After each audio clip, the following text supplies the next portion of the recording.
Hello everyone, welcome back to the channel Learn Math with Shobita. Today in this episode I am discussing some collection of questions from real analysis. First question, let AK is equal to set of all k plus 1 by 2 power n such that n belonging to set of natural numbers where k belongs to n. Let A equal to open interval 0 to infinity minus union k belongs to n ak. Then A is option A an empty set, option B an uncountable set, option C a countably infinite set, option D a finite set.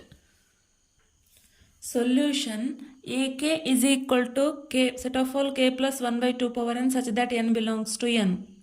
Now A1 will be put to k equal to 1, so you will get 1 plus 1 by 2 plus 1, 1 plus 1 by 4, 1 plus 1 by 8 and so on. So and last as n tends to infinity 1 by 2 power n tends to 0.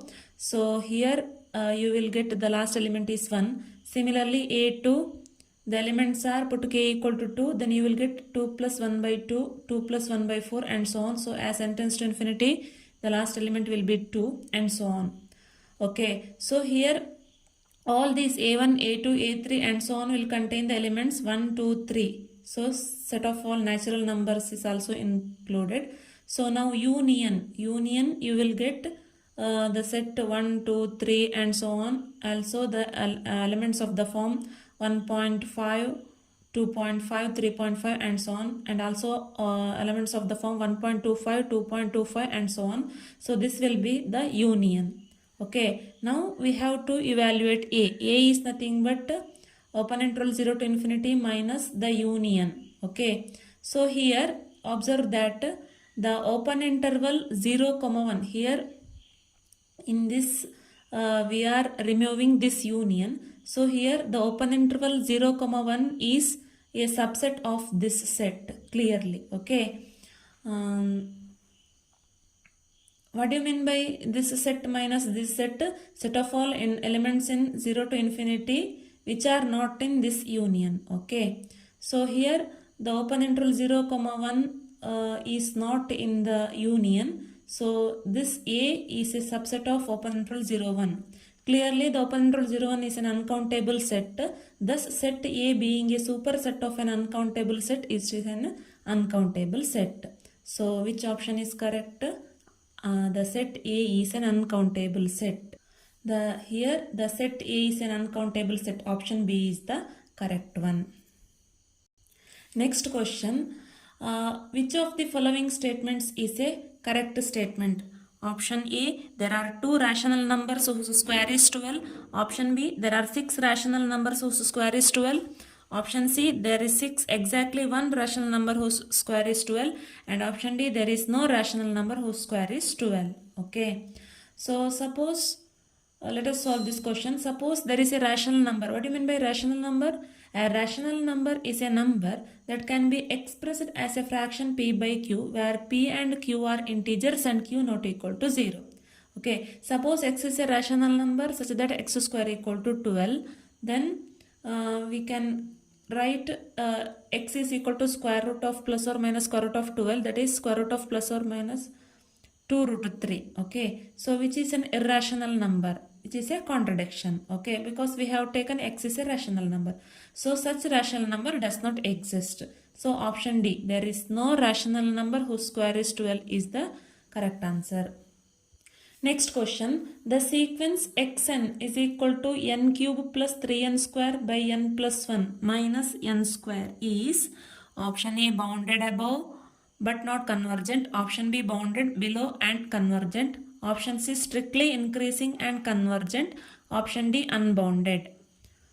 So here given xn is equal to n cube plus 3n square by n plus 1 minus n square. So simplifying we will get xn as 2n square by n plus 1. Now let us apply limit n tending to infinity xn, you will get this as, so cancelling n common, you will get 2n by 1 plus 1 by n. So as n tends to infinity, this 1 by n tends to 0, so remaining is 2n. that's infinity. So we got limit n tending to infinity xn is equal to infinity. This implies the sequence xn is not convergent. That is sequence xn is divergent. Okay, so not convergent or convergent options were B. B says it is convergent. The option C also says convergent. So this option B and C we can discard. Now let us check about boundedness. Okay, here x1 less than x2 less than and so on x3, that is sequence is strictly increasing. This is x sequence xn is unbounded. This clearly sequence xn is unbounded because as n tends to infinity, the xn tends to infinity. So we cannot find a bound for it. Okay, even though it is bounded below by 0, it is not bounded above. So the given sequence is unbounded. Hence option D is the correct one. Next question. For which value of x belongs to R, the series summation k equal to 1 to infinity cos kx by k cube plus 3 into sin kx by k square is converges. So for which value of x this series converges? Let us see.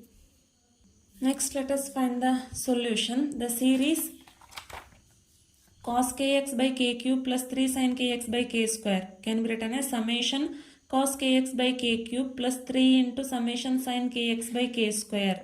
So we know that modulus of cos kx is less than or equal to 1. Also modulus of sin kx is less than or equal to 1 for all x belongs to R. Okay. So this summation cos kx by k cube is less than or equal to summation 1 by k cube. Similarly, the summation sin kx by k square is less than or equal to 1 by k square. We know that both the series 1 by k cube as well as 1 by k square is converges. Hence, by direct comparison test, the series cos kx by k cube as well as the series sin kx by k square is converges. Okay, so converges for all x belongs to R. Now, the given series being a sum of two convergent series, also it is a constant, this series is constant multiple of a convergent series converges, and sum of two convergent series converges, and hence by these two properties, the given sequence being a sum of two convergent series converges. Okay, hence option D is correct. That is, it converges for all x belongs to R. This is because for all x belongs to R, we have the mod cos x is less than or equal to 1 as well as mod sin x is less than or equal to 1. So from that we say that the given series converges for all x belongs to R. Option D is the correct one. Next question.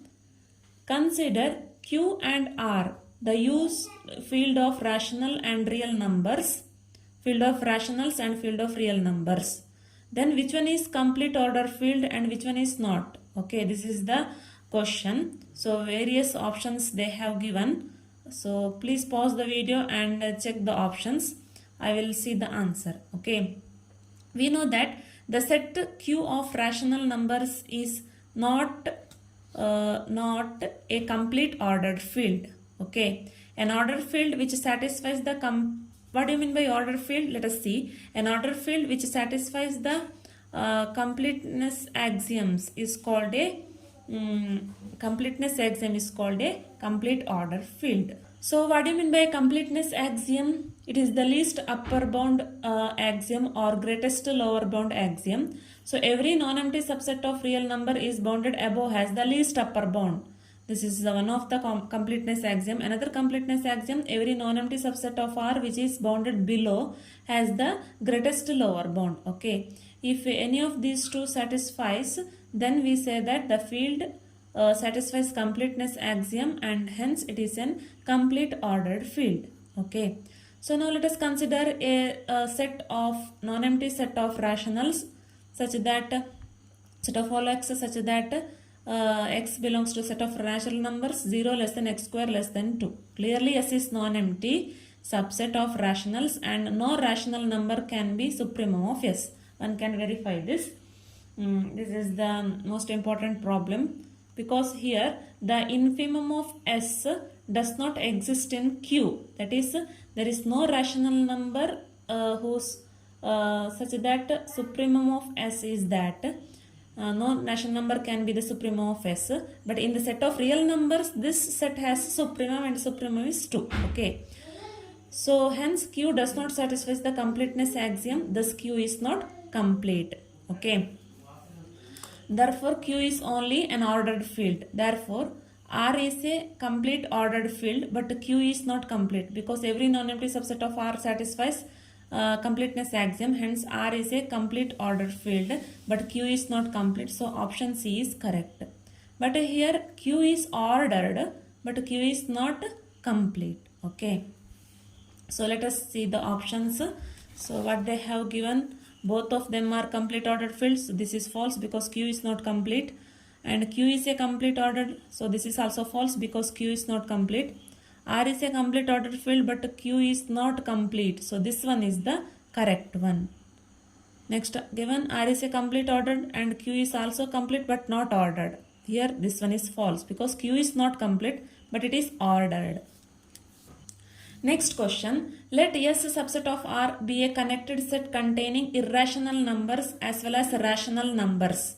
Then S is, okay, so here S is a connected subset of R which contains both irrational numbers and rational numbers. Then what is the property of S we have to see. Okay, we know that a non-empty subset X of R is a connected if and only if X is an interval or singleton set. Okay, so according to above result, the set S is always an interval is the correct one because it contains both the rational numbers as well as irrational numbers.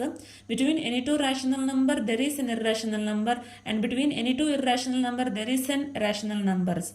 This property also implies the set S is an interval. Hence option B is the correct one. Thank you friends. Please share and subscribe the channel.